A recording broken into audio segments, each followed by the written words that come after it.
Aha memang tada Kanglei Bopu yang biar biar pun muku Heisnam Romesh kan kurun jadi.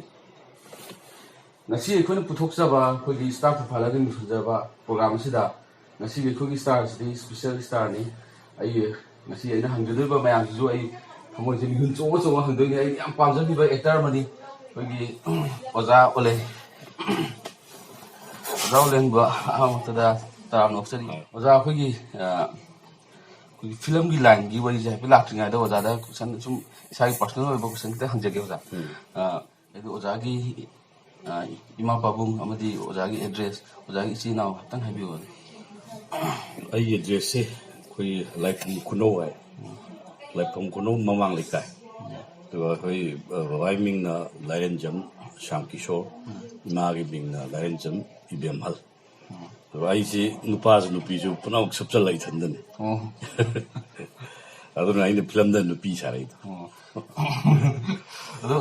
ओजागी कोई madam से कोई show के आदा तो कोई कपल लाइफ संगी न तक है भी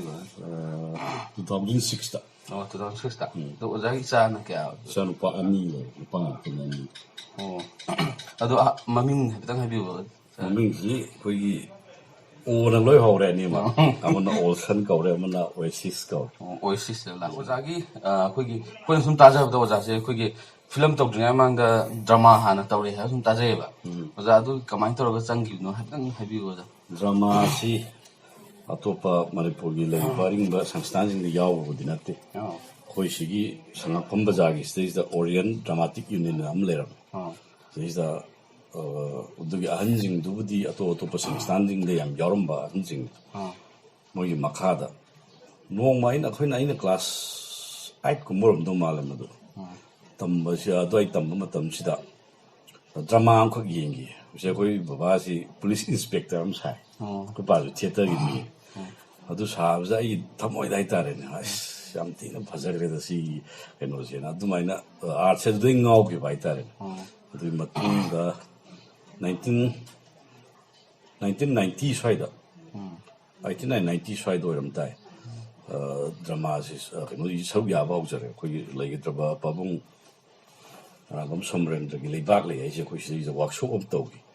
अदैदा खुंगंगी खर ngausunaba हाइतारे सिन मसांग फक याउगी अदुमा अदुदगी हौगरे 1991 स्वाइदा अदै ड्रामा क्या याउंगी ओदा ड्रामा सी आई पुलिस ड्रामा से तारा गुम्बगतनी 91 स्वाइबो खर यारम मेदगी 92 दैदी मपालम द लाइटम चखरे तो हलागा शॉर्ट प्ले आइतारे शॉर्ट प्ले कंपटीशन द ड्रामा अनि हुम गुम्बंगो यारम मे अदु खतने दैदी नांगौदरे यावगे अदु ओजा कोई केनो फिल्म की वजह से नतबिदम ओजा की क्वालिफिकेशन अदु हबियो आई क्वालिफिकेशन ग्रेजुएशन बाउदे पुणे दा ग्रेजुएशन बाउ तौरे मतुंदा मास्टर तौनबाना युमना कन्ना ताना जु पाइ लेगी तो फिल्म लोम दम चांगरे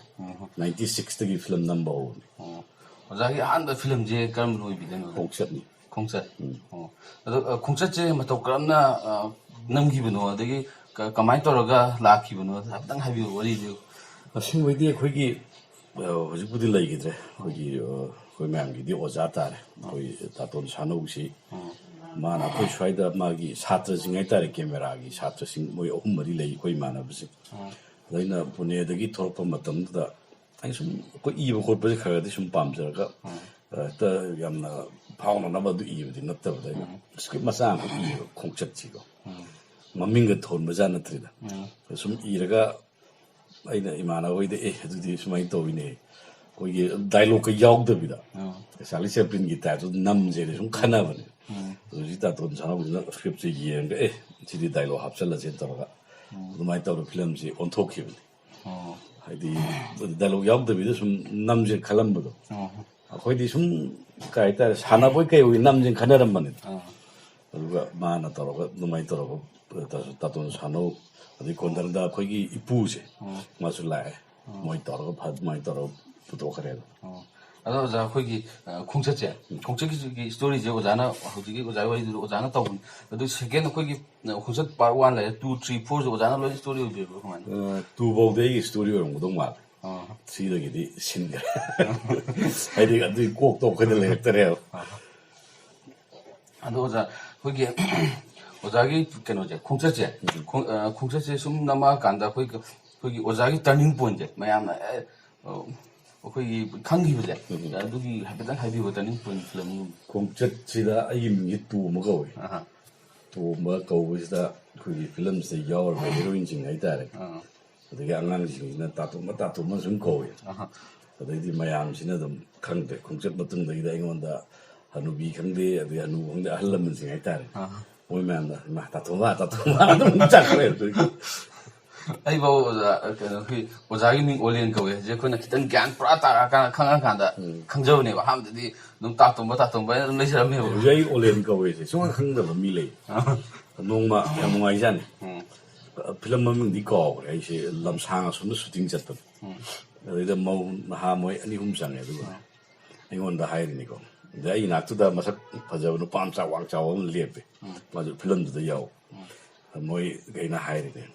ꯑꯩꯉꯣꯟꯗ ꯈꯨꯠ ꯊꯤꯜꯂꯒꯀꯣ ꯅꯪꯕꯨꯗꯤ ꯇꯣꯝꯕꯅꯤ ꯈꯪꯉꯦ ꯑꯗꯩ ꯍꯧꯖꯤꯛꯀꯤ ꯑꯉꯥꯡ ꯃꯁꯛ ꯐꯖꯕꯗꯨ ꯊꯤꯜꯂ ꯃꯥꯅ ꯑꯣꯂꯦꯟꯗ ꯍꯥꯏ ꯅꯣꯛꯅꯤꯡꯕꯖꯥꯠꯅꯤ ꯑꯗꯣ ꯑꯣꯖꯥꯒꯤ ꯑꯩꯈꯣꯏꯒꯤ ꯈꯣꯡꯆꯠꯁꯤꯅ ꯑꯩꯈꯣꯏ ꯚꯤꯗꯤꯑꯣ ꯐꯤꯂꯝ ꯑꯣꯏꯅ ꯂꯥꯛꯄꯅꯤꯅ ꯗꯤꯖꯤꯇꯦꯜ ꯑꯩꯈꯣꯏꯒꯤ ꯗꯤꯖꯤꯇꯦꯜ ꯐꯤꯂꯝ ꯍꯥꯏꯅ ꯑꯃ ꯂꯥꯛꯏꯁꯦ ꯁꯤꯗꯅ ꯑꯣꯖꯥꯒꯤ ꯑꯍꯥꯟꯕ ꯐꯤꯂꯝꯁꯤ ꯀꯔꯤ ꯑꯣꯏꯕ ꯂꯥꯜ ꯁꯤꯄꯟꯁꯤ ꯇꯁꯦꯡꯕꯩꯗꯤ ꯗꯤꯖꯤꯇꯦꯜ ꯄꯨꯔꯥ ꯇꯧꯕ ꯍꯥꯏꯇꯥꯔꯒꯗꯤ ꯂꯥꯜ ꯁꯤꯄꯟꯁꯤ ꯑꯣꯏꯗꯣꯏꯅꯤ ꯀꯩꯅꯣꯗ ꯃꯇꯝꯗꯨꯗ ꯀꯝꯄꯨꯇꯔꯗ ꯐꯤꯂꯝ ꯑꯃ ꯏꯗꯤꯇꯤꯡ ꯇꯧꯔꯛꯄ ꯐꯤꯂꯝ ꯑꯃ ꯗꯕꯤꯡ ꯇꯧꯔꯛꯄ ꯌꯥꯝ ꯊꯤ ꯋꯥꯏꯑꯦꯕ ꯃꯥꯏ ꯃꯇꯝꯗꯨꯗꯗꯤ ꯑꯦꯜꯕꯝꯅ ꯑꯅꯝꯕ ꯆꯠꯅꯔꯝꯃꯤꯅ ꯏꯁꯩ ꯑꯃꯒ ꯇꯧꯔꯒ ꯃꯤꯅꯤꯠ 5-10ꯒꯤ ꯃꯇꯦꯛ ꯇꯧꯕꯗꯨꯗꯤ ꯌꯥꯕ ꯑꯗꯨꯒ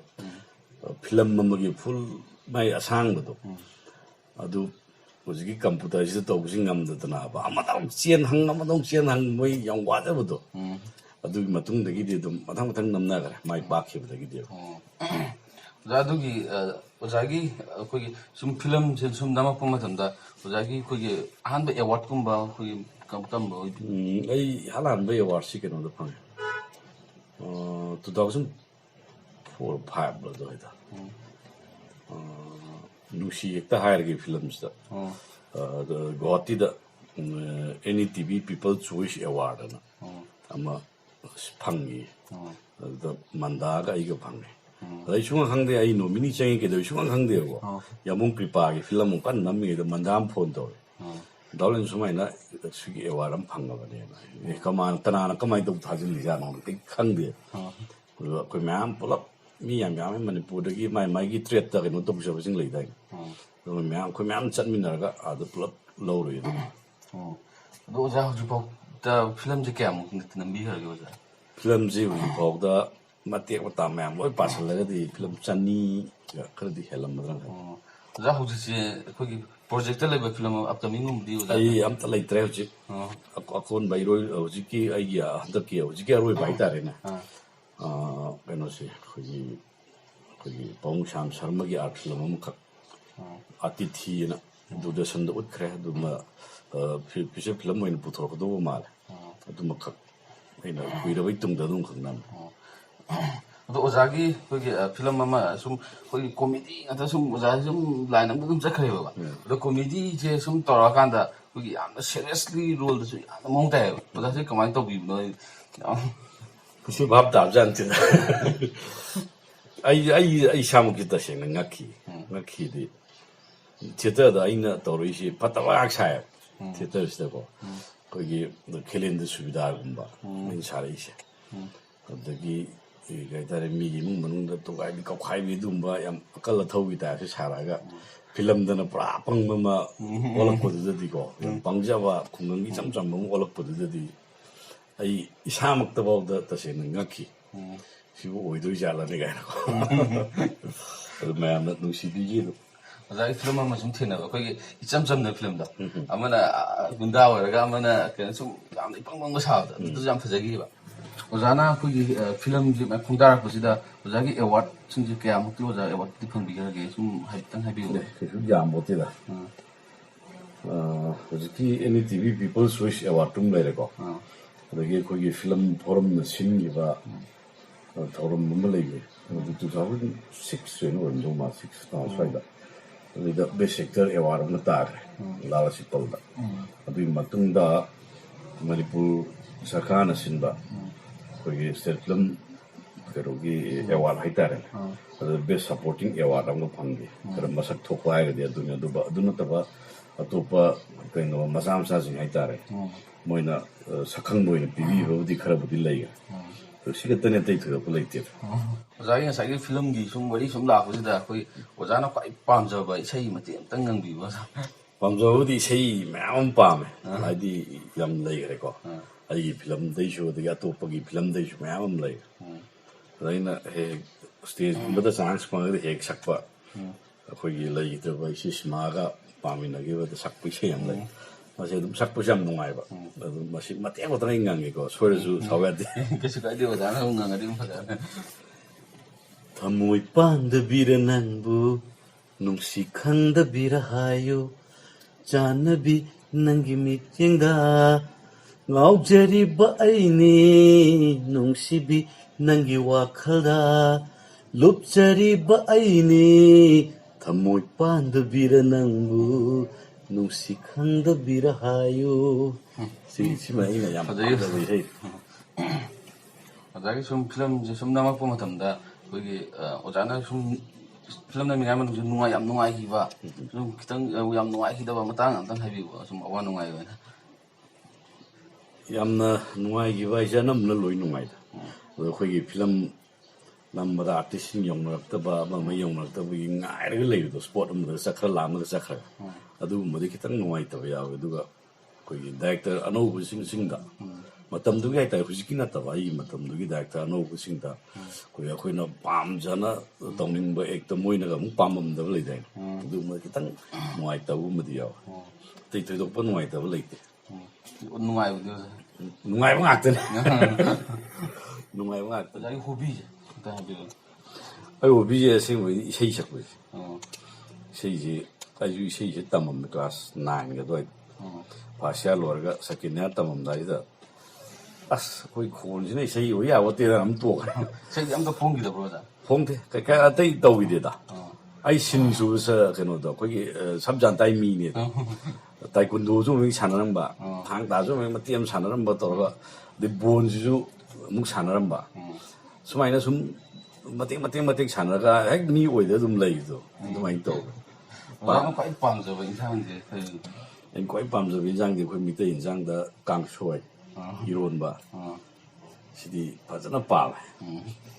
ꯑꯣꯖꯥꯒꯤ ꯈ꯭ꯋꯥꯏ ꯄꯥꯝꯖꯕ ꯃꯆꯨꯁꯤꯅꯦ ꯃꯆꯨꯁꯦ ꯑꯩꯁꯦ ꯁ꯭ꯀꯥꯏ ꯕ꯭ꯂꯨ ꯁ꯭ꯀꯥꯏ ꯕ꯭ꯂꯨ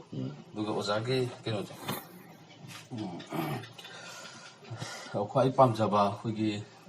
ꯑꯦꯛꯇꯔꯁꯤꯡꯁꯦ ꯍꯥꯏꯗꯤ ꯍꯧꯖꯤꯛꯐꯥꯎꯗ ꯅꯧ ꯂꯩꯔꯤꯕ ꯑꯦꯛꯇꯔꯗ ꯑꯣꯖꯥꯅ ꯈ꯭ꯋꯥꯏ ꯄꯥꯝꯖꯕ ꯁꯨꯝ ꯑꯩꯅ ꯈ꯭ꯋꯥꯏ ꯄꯥꯝꯕ ꯅꯨꯄꯤꯒꯤꯗꯗꯤ ꯑꯩꯈꯣꯏ ꯏꯆꯦ ꯁꯤꯃꯥ ꯍꯣꯏ ꯂꯩꯈ꯭ꯔꯦꯀꯣ ꯑꯗꯨꯒ ꯅꯨꯄꯥꯒꯤꯗꯗꯤ ꯑꯩꯈꯣꯏꯒꯤ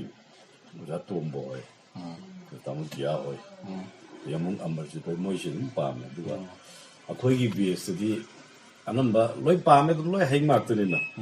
ꯂꯣꯏ ꯄꯥꯝꯃꯦ ꯑꯗꯨ ꯈꯤꯇꯪ ꯂꯤꯕꯩꯗ ꯃꯣꯏꯁꯤ ꯇꯁꯦꯡꯅ ꯄꯥꯝꯃꯦ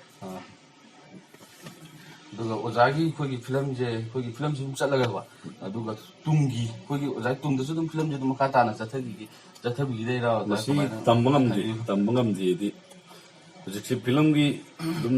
ꯌꯥꯎꯕꯤꯌꯨꯅ ꯂꯥꯛꯄ ꯀꯥꯟꯁꯤꯗ ꯑꯩꯅ ꯈꯔ ꯆꯤꯟꯖꯕ ꯇꯥꯏꯃꯤꯡ ꯍꯦꯛ ꯊꯣꯛꯄ ꯑꯗꯨꯀꯥꯟꯗ ꯑꯗꯨꯝ ꯑꯗꯒꯤ ꯑꯩꯅ ꯀꯣꯝꯃꯛꯄ ꯇꯥꯏꯃꯤꯡꯗꯨꯗ ꯃꯣꯏꯅ ꯍꯦꯛ ꯍꯥꯏ ꯂꯥꯛꯇꯕ ꯑꯩꯅ ꯀꯟꯅ ꯆꯤꯡꯈꯠꯂꯀꯥꯟꯗ ꯍꯦꯛ ꯍꯥꯏ ꯂꯥꯛꯄ ꯑꯗꯨ ꯃꯣꯏꯁꯨ ꯁꯦꯗꯨꯜꯗꯨꯗꯤ ꯊꯨꯅ ꯅꯝꯅꯤꯡꯉꯤꯅ ꯑꯇꯣꯞꯄ ꯑꯦꯛꯇꯔꯁꯤꯡ ꯁꯦꯗꯨꯜ ꯌꯥꯝ ꯆꯤꯟꯖꯕꯒꯤ ꯃꯇꯝ ꯐꯪꯀꯥꯟꯗꯨꯗ ꯑꯩꯅ ꯍꯦꯛ ꯁꯪꯗ ꯇꯧꯕꯅꯤꯅ ꯑꯗꯨꯝ ꯑꯅꯝꯕ ꯐꯤꯂꯝꯁꯤꯗꯤ ꯂꯧꯗ꯭ꯔꯦ ꯑꯗꯨꯒ ꯑꯩꯁꯨ ꯀꯩꯅꯣ ꯐꯤꯂꯝꯗꯒꯤ ꯂꯥꯏꯟꯁꯨ ꯇꯣꯉꯥꯟꯈ꯭ꯔꯦ ꯍꯧꯖꯤꯛ ꯍꯥꯏꯇꯥꯔꯦ ꯃꯤꯌꯥꯝꯒꯤ ꯁꯦꯕꯥ ꯇꯧꯕꯔꯣꯝꯗ ꯈꯔ ꯁꯨꯝ ꯆꯪꯁꯜꯂꯦ ꯑꯣꯖꯥ ꯍꯧꯖꯤꯛꯁꯦ ꯑꯩꯈꯣꯏ ꯃꯃꯥꯡꯗꯁꯨ ꯚꯣꯠ ꯂꯦꯞꯄꯦ ꯇꯥꯗꯤ ꯇꯥꯏꯌꯦ ꯑꯣꯖꯥ ꯑꯗꯣ ꯍꯧꯖꯤꯛ ꯑꯣꯖꯥꯅ ꯀꯩꯅꯣ ꯇꯧꯔꯤꯁꯦ ꯀꯔꯝꯕꯒꯤꯅꯣ ꯑꯝꯇꯪ ꯍꯥꯏꯕꯤꯌꯨ ꯖꯤꯂꯥ ꯄꯔꯤꯁꯠ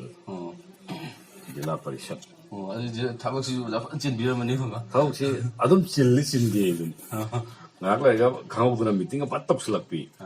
ꯑꯗꯒꯤ ꯄ꯭ꯔꯣꯒꯥꯝ ꯑꯗꯨ ꯂꯩꯔꯒ ꯁꯠ ꯁꯤꯟꯖꯤꯜꯂꯛꯄꯤ ꯈꯨꯗꯛꯇꯒ ꯁꯤꯟꯖꯤꯜꯂꯛꯄꯤ ꯂꯩꯗꯅ ꯑꯗꯨꯒꯨꯝꯕꯁꯦ ꯌꯥꯝ ꯌꯥꯎꯕ ꯑꯗꯨꯅ ꯑꯩꯉꯣꯟꯗ ꯂꯥꯞꯊꯣꯛꯈꯤꯕ ꯁꯨꯇꯤꯡ ꯃꯐꯝ ꯑꯇꯣꯞꯄꯗ ꯆꯠꯈꯤꯕ ꯍꯥꯏ ꯍꯦꯛꯇ ꯅꯪꯍꯧꯗꯕ ꯃꯤꯅ ꯅꯨꯡꯉꯥꯏꯔꯣꯏꯗꯕ ꯌꯥꯝ ꯌꯥꯎꯕ ꯑꯗꯨꯒꯨꯝꯕ ꯃꯌꯥꯝꯗꯣ ꯑꯗꯣ ꯑꯣꯖꯥ ꯑꯩꯈꯣꯏꯒꯤ ꯍꯧꯖꯤꯛꯀꯤ ꯅꯍꯥ ꯃꯌꯥꯝ ꯑꯩꯈꯣꯏꯒꯤ ꯍꯧꯖꯤꯛ ꯐꯤꯂꯝ ꯀꯨꯝꯃꯤꯕ ꯅꯍꯥ ꯑꯃꯗꯤ ꯑꯩꯈꯣꯏꯒꯤ ꯊꯋꯥꯏꯅ ꯑꯩꯈꯣꯏ ꯐꯤꯂꯝꯗ ꯀꯨꯝꯖꯒꯦꯅ ꯈꯟꯖꯕ ꯃꯌꯥꯝꯁꯤꯗ ꯑꯣꯖꯥꯅ ꯄꯤꯅꯤꯡꯕ ꯃꯦꯁꯦꯖ ꯑꯝꯇꯪ ꯄꯤꯕꯤꯕ ꯑꯣꯖꯥ तसेंना आर्ट हाई डिसिप्लिन डिसिप्लिन जाउजोदी एनी आर्ट खतन ते थबक खुदिमंगनी को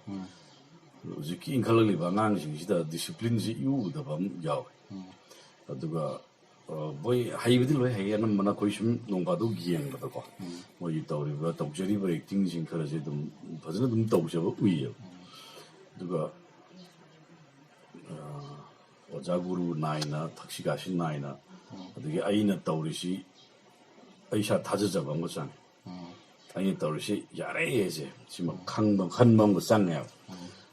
मणिपुरी ट्रेनिंग सेंटर्स लेते कोई ट्रेनिंग तब माइतारे आर्टिस्ट की ट्रेनिंग तब लेतना एल्बम करीदा तौरई मैं ट्रेनिंग हौरईनेबको एल्बम मथंग मथंग माइ पाकन फिल्म कुमजरकदोइने अदो भाई होनब कनब दरकार ओइ थक्सी कासी हाइदो आइ दाइजबदो मासी ओजा गुरुदा कमाइना व्यवहार लोइनगदगे बसी दरकार ओइ सिनि हाइजनिंगो